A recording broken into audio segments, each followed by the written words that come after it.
Hello， 大家好，我是 Lydia， 欢迎来到国际聊天室。Hey everyone, I'm Lydia. You're listening to International Talk.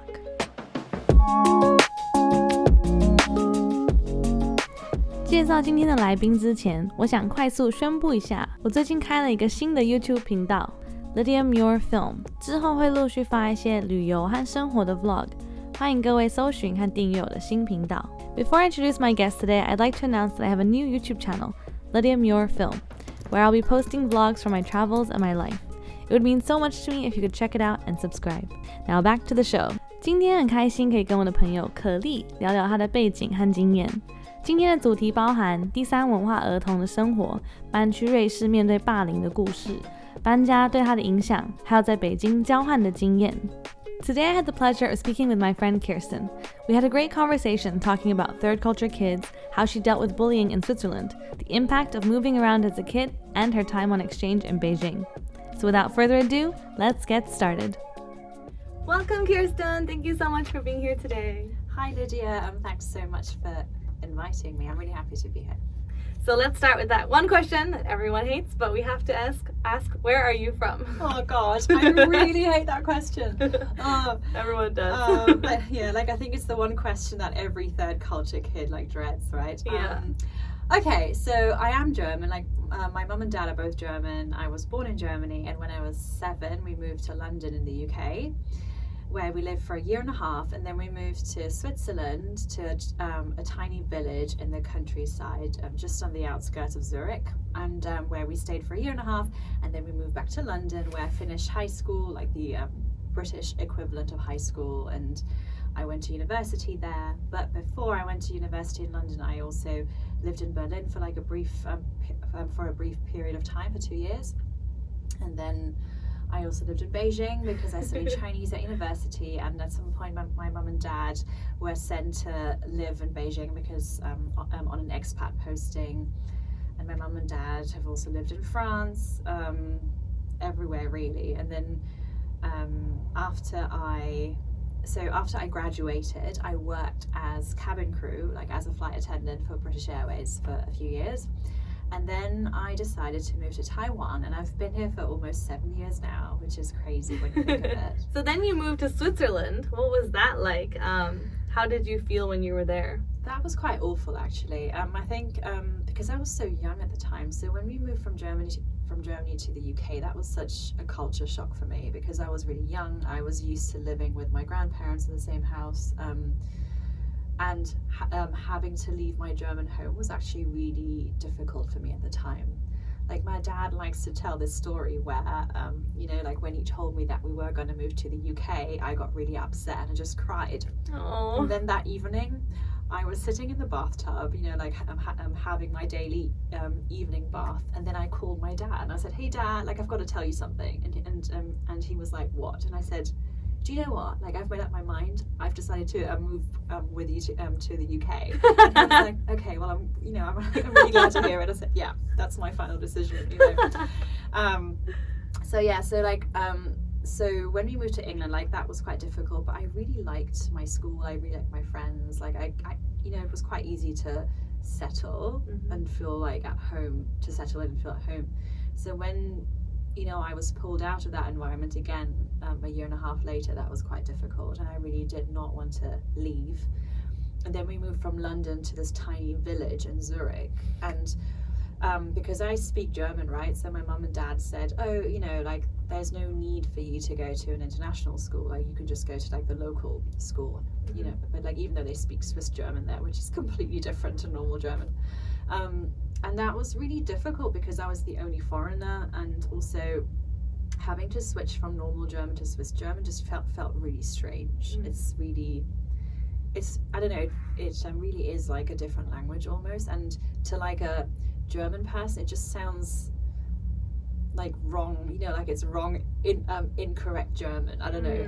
So that was difficult, and then also I got bullied in school for being a foreigner, and they would call me things like a Nazi, and it was actually there was also a lot of physical violence. The boys would beat me up and wait outside the classroom for me. Oh my God. And there was a situation where 2 boys beat me up in a car. Like, I know it sounds really dramatic, and it actually was at the time.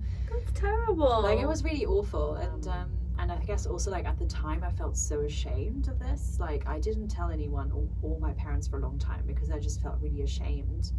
And it wasn't until we went on holiday to Italy that I kind of broke down and told my mum. And she was, you know, she was in shock. She just could not believe it. And she tried to talk to my teacher. She tried to, you know, talk to the parents, but nothing really worked. So in the end, because we were so unhappy there, my mum wasn't happy there, my brother wasn't happy there, nor was my sister, we just decided to move back to London. But I've seen so many things, and especially now when you have like online as well, you know, cyberbullying, it's even more of a problem. And I think, like you were saying just now, when you finally had the courage to tell your parents and then they try to talk to the school, but I think so many teachers and schools are also not equipped with the skills to deal with it. I mean, they should be, because this is such a big problem that I feel like schools should know how to deal with it, you know, but at the same time they don't. And especially teachers, I feel like a lot of teachers are just like, oh, well, I don't know, just don't talk to that person, you know, like, oh, they'll just go away, but they don't, you know, that's the problem, they don't go away. And you know, like, and I think especially back in the 90s, so this was back in the 90s, like, I think there wasn't much awareness, you know, at all.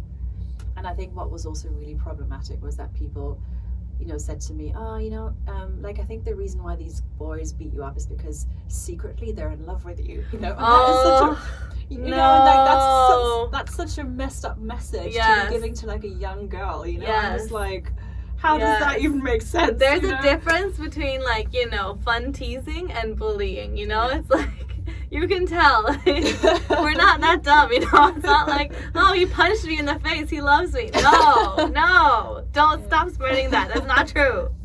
Yeah, and even if it is true, that's not a healthy, let's say it is true. Let's say all those boys that beat you up loved you. Well, that's not good either, you know, like, you know, a healthy relationship model. No, we should be teaching them, if they're in love with you, how to show you they're in love with you. And, you know, like, whatever the answer is, either way, it doesn't make sense. And I mean, I think there are positive and negative impacts, definitely. And I think to, like, non-third culture kids or outsiders, like, they often tend to think, oh, like, being a third culture kid is amazing. Like, you've got all these, like, privileges, and which is definitely true, and you know, I am really grateful for all the experiences that I've had, for having lived in so many different countries, for having friends all over the world, you know, being able to speak 3.5 languages. Like, I think that's pretty amazing.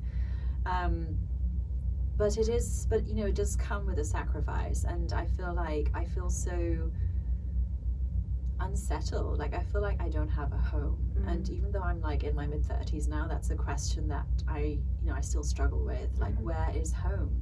And I feel like home is everywhere and nowhere. You know, because it's like you've got this, like, I don't know, like, because on the one hand you feel like you want to have a home, you want to have a family, you want love and intimacy, and you want stability.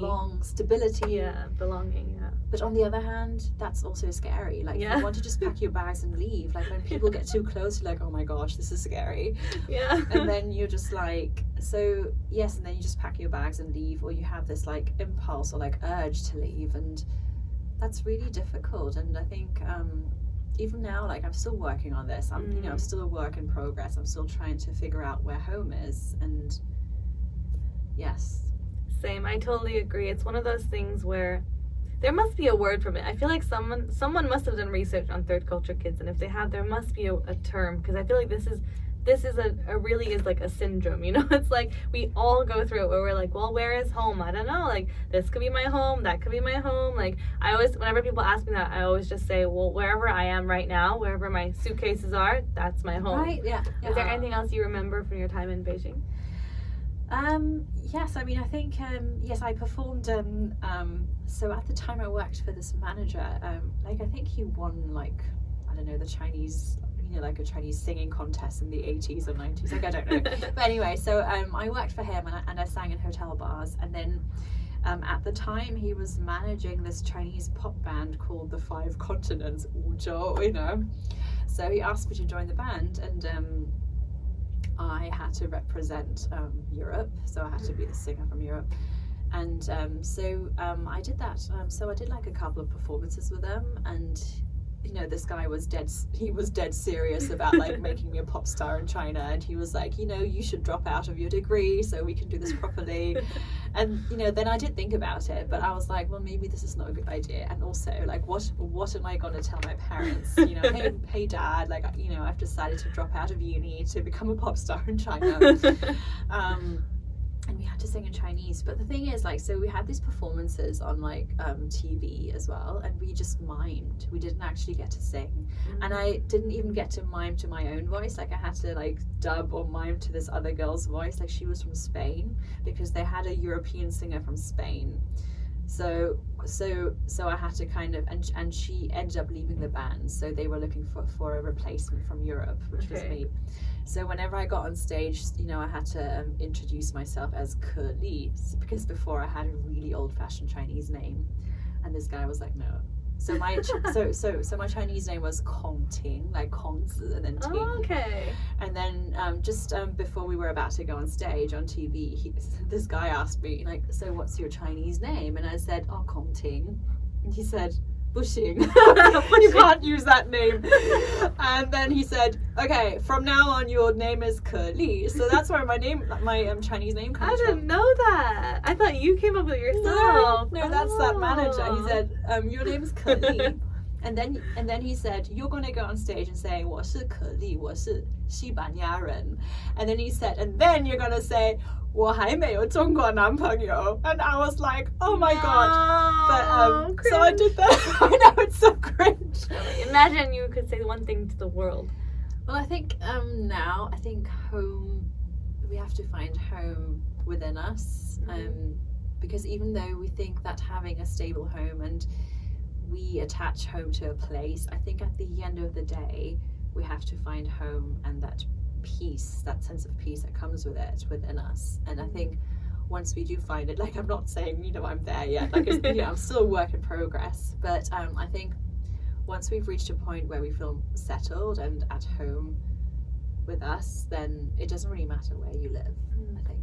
And you can live and move to like the West Coast or the East Coast, like wherever your heart desires. And yeah. I think that's beautiful. Home, if you have to find the home within you first. Yeah, I love that. 想听更多访谈内容和精彩的故事吗？欢迎到 Spotify 或 Apple Podcast 等平台收听完整版的访谈内容。直接搜寻 Teacher Lydia 国际聊天室 International Talk 就能找到。也欢迎追踪我的 IG， 还有订阅这个平台。If you'd like to listen to the rest of this interview, check out the full podcast episode on Spotify, Apple Podcasts, or wherever you get your podcasts. You can also follow me on Instagram, Teacher Lydia Languages, or subscribe to this channel. See you next time!